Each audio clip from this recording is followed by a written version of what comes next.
Om Swastiastu. Perkenalkan, nama saya Nawinsri Brahmani Beta Dewi dengan NIM 24230 71009. Jadi pada kesempatan kali ini, saya akan mempresentasikan terkait tagihan tugas UTS Filsafat Pendidikan, yang mana pada tugas ini terdapat 5 butir soal dari pengertian filsafat sampai filsafat yang beraliran pragmatisme. Baik, yang pertama saya akan menjelaskan tentang pengertian filsafat, yang mana terkait pengertian filsafat ini berasal dari bahasa Yunani, yaitu filosofia. Filosofia yang terdiri atas dua kata, yaitu philos dan sophia. Di philos artinya sahabat atau cinta, sedangkan sophia artinya kebijaksanaan, kearifan atau pengetahuan. Jadi, pengertian filsafat secara umum yaitu cinta pada kebijaksanaan atau kebenaran. Dalam hal ini, kebenaran dimaksud adalah ilmu pengetahuan. Jadi, filsafat itu istilahnya memiliki ketertarikan terkait kebenaran suatu ilmu pengetahuan. Secara umum, terdapat 6 cabang filsafat, yaitu epistemologi, aksiologi, kemudian metafisika, logika, etika, dan estetika.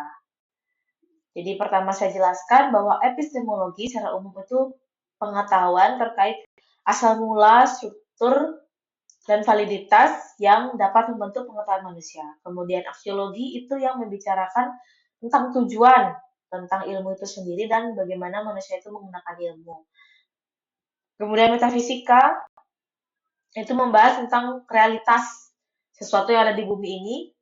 Kemudian logika itu menyusun, mengembangkan, dan membahas asas-asas demi ketercapaian suatu kebenaran. Kemudian etika itu sama dengan moral, yang mana di filsafat ini juga kita mengkaji atau membahas baik atau buruknya manusia.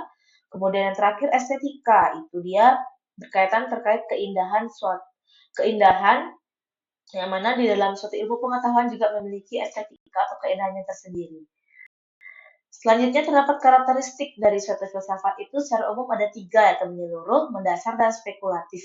Yang pertama itu menyeluruh, jadi pemikirannya itu luas, jadi dari berbagai sudut pandang itu bisa dikaji ilmu filsafat tersebut. Kemudian mendasar itu fundamental, lalu spekulatif, hasil pemikiran berfilsafat selalu dimaksudkan sebagai dasar untuk menelusuri bidang-bidang tertentu. Adapun aspek-aspek dalam filsafat yaitu ada ontologi, epistemologi, dan aksiologi. Jadi yang pertama saya jelaskan terkait ontologi. Nah, ontologi pendidikan itu intinya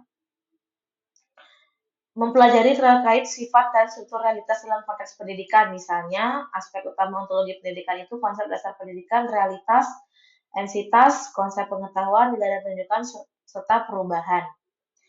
Kemudian epistemologi pendidikan itu mengkaji metode pembangunan pendidikan, unsur-unsur pendidikan, dan tujuannya epistemologi ini adalah menetapkan atau melakukan suatu kebenaran dari sebuah isi pemikiran dan divalidasi oleh pemikiran ilmiah.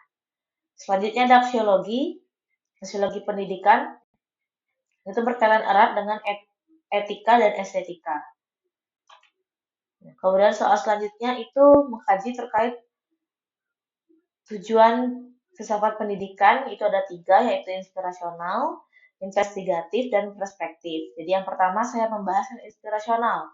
Jadi dia menyatakan to express utopian ideal for the formal and informal education of human beings. Jadi istilahnya yang bersifat inspirasional ini untuk mewujudkan tujuan pendidikan yang dicita-citakan. Misalnya pendidikan itu diharapkan mampu memberikan pelayanan terbaik dalam bentuk sarana dan prasarana, kemudian kegiatan pembelajaran, serta pengembangan kurikulum yang sesuai dengan peserta didik. Kemudian selanjutnya, bersifat preskriptif. Jadi dinyatakan bahwa to give clear and precise direction for educational practice with a commitment to their implementation, yang mana dia sifat preskriptif ini memberikan kejelasan. Nah, misalnya implementasinya itu adalah nilai-nilai Pancasila untuk mencapai tujuan pendidikan. Dan yang terakhir itu bersifat investigations, to inquire into policy and practice adopted in education with a view to either justification or reconstruction. Jadi dia istilahnya menginvestigasi atau memeriksa kebenaran dari pendidikan. Misalnya saja guru itu harus melakukan uji terlebih dahulu, uji diagnostik seperti itu. Nah, baik itu di assessment maupun baik itu dia non kognitif maupun yang kognitif. Jadi tujuannya adalah untuk mengetahui kebutuhan peserta didik selama 1 tahun ajaran itu kira-kira pembelajarannya seperti apa. Nah, kemudian selanjutnya terdapat soal nomor 3 yang mana dia membahas pandangan filsafat idealisme dengan realisme terkait pengembangan pendidikan. Nah, jadi sebelum itu kita harus mengetahui apa itu idealisme. Jadi idealisme itu dia filsafat yang menekankan keunggulan pikiran, kemudian roh atau jiwa. Jadi dia lebih bersifat kepribadian manusia. Jadi di sini kita bisa mengkaji 4 poin. Yang pertama ada saya langsung saja ke poin pertama, ada tujuan pendidikan, yang mana dalam idealisme itu menekankan etika atau karakter anak. Jadi misalkan dia mewujudkan sikap harmonis dengan temannya, kemudian bergaul dengan temannya, kemudian dia rasa peduli dengan teman-temannya dan lain sebagainya. Nah, kemudian terdapat yang kurikulum, poin kurikulum dalam pandangan idealisme itu dia berbasis pada pengalaman, jadi lebih ke praktek, misalkan ada pendidikan vokasi atau jenjang SMK biasanya. Nah, kemudian metode pendidikan ditinjau dari filsafat idealisme, metode pendidikan yang digunakan itu disarankan berupa pendekatan untuk memberikan materi pembelajaran, baik materi pembelajaran di dalam kelas maupun luar kelas, serta pembentukan karakter.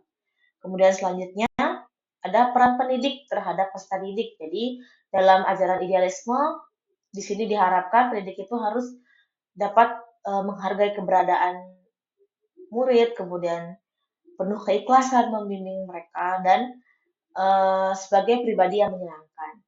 Seperti itu. Nah, berbeda halnya dengan realisme itu lebih menekankan ke instrumen alat indera untuk mencari suatu kebenaran atau membuktikan teori tertentu. Saya langsung saja ke bagian pendidik atau poin pendidik itu dalam ajaran realisme atau filsafat realisme itu mengharapkan guru dapat mengajarkan pembelajaran yang kontekstual atau bermakna. Jadi murid ini diharapkan agar bisa praktikum sesuai dengan teori yang sudah diberikan, apakah teori itu benar apa salah. Nah, kemudian sama halnya dengan peserta didik ya, peserta didik melakukan observasi, baik itu dari lingkungan, baik itu dari kelas maupun dimanapun. Nah, kemudian apabila di kelas atau di sekolah dia melakukan praktikum di laboratorium.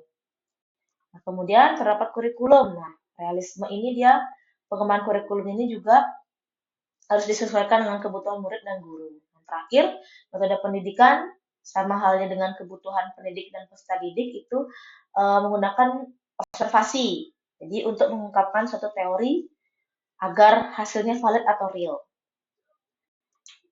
Baik, selanjutnya untuk soal keempat itu terdapat perbedaan filsafat barat dengan filsafat lainnya. Tapi pada kajian ini saya membandingkan dengan filsafat timur karena hubungannya sangat erat dan memiliki keterkaitan satu sama lain. Nah, yang pertama kita harus mengetahui terkait definisi dari filsafat timur dan barat. Jadi yang pertama, filsafat timur itu intinya itu mengungkapkan sebagai ungkapan rasa yang diungkapkan dalam bentuk simbol-simbol. Kemudian jika filsafat barat itu dia cenderung menggunakan rumusan yang abstrak, jadi cukup cakupannya cukup luas. Nah, adapun implikasi filsafat timur terhadap pendidikan, yang pertama itu ada implementasi dari aliran Konfusianisme dan Taoisme, yang mana implikasinya itu mendorong siswa agar bekerja keras, kemudian pantang menyerah dan menganut agama yang telah dipeluknya. Jadi istilahnya dia harus menekuni pembelajaran agama. Jadi karena filsafat timur itu lebih lebih religius dan kemudian dia lebih percaya adat dan istiadat serta tradisi. Jadi filsafat timur itu lebih menekankan ke ranah agama.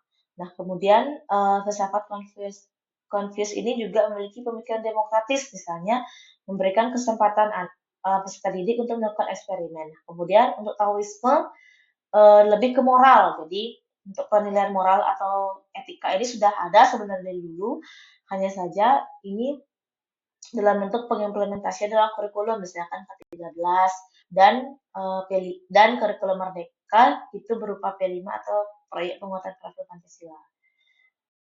Nah, selanjutnya itu implikasinya itu menyeimbangkan antara kecerdasan emosional dan spiritual, biasanya dalam bentuk meditasi. Jadi banyak juga sekolah yang sudah melakukan meditasi atau yoga sebelum melakukan pembelajaran biasanya, agar dia itu lebih tenang, kemudian lebih fresh, seperti itu.